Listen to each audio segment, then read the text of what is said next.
അസ്സലാമു അലൈക്കും വറഹ്മത്തുള്ളാഹി വബറകാതുഹു. മദ്രസ 5-ാം തരത്തിൽ പഠിക്കുന്ന ഒരു വിദ്യാർത്ഥിക്കു വേണ്ടി ഇന്ന് ഒരു ചെറിയ അറബി പ്രസംഗം തയ്യാറാക്കി കൊടുക്കേണ്ടി വന്നു.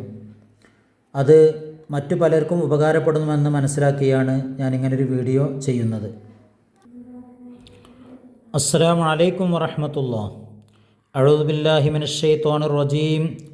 ബിസ്മില്ലാഹിർ റഹ്മാനിർ റഹീം. അൽഹംദുലില്ലാഹി റബ്ബിൽ ആലമീൻ.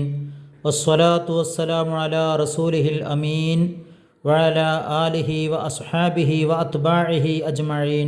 അമ്മാ ബഅദ്.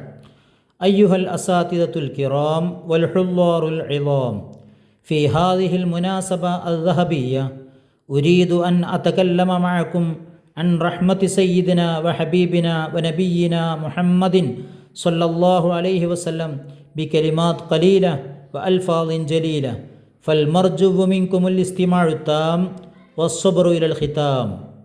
أيها الإخوة، نحن معاشر الخلائق عاجزون عن إحاطة أوصاف النبي صلى الله عليه وسلم كما قال الإمام البوصيري رحمه الله: فمبلغ العلم فيه أنه بشر فمبلغ العلم فيه أنه بشر وأنه خير خلق الله كلهم.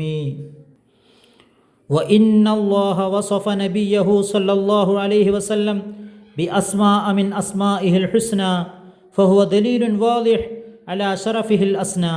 قال تعالى في آخر سورة التوبة: أعوذ بالله من الشيطان الرجيم. لقد جاءكم رسول من أنفسكم عزيز عليه ما عنتم حريص عليكم بالمؤمنين رؤوف رحيم.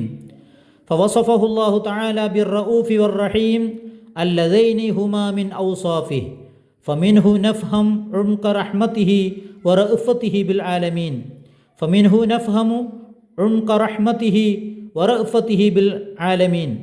قال تعالى: وما أرسلناك إلا رحمة للعالمين. أيها المستمعون، وسعت رحمته صلى الله عليه وسلم الشيوخ والشباب والصبيان، الرجال والنساء والحيوانات والطيور، كما وردت في الأحاديث النبوية الشريفة قصص تتعلق بها، غير أن هذه الحالة ليست لائقة للإطالة. قال الشاعر المشهور: بالغ المدح في أوصافه فما بلغ، بالغ المدح في أوصافه فما بلغ، بالغ معشار ما أوتي بما في البال بال.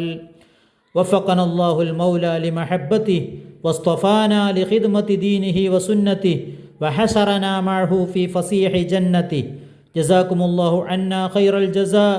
وأختتم كلامي بالصلاة والسلام على خير الأنبياء.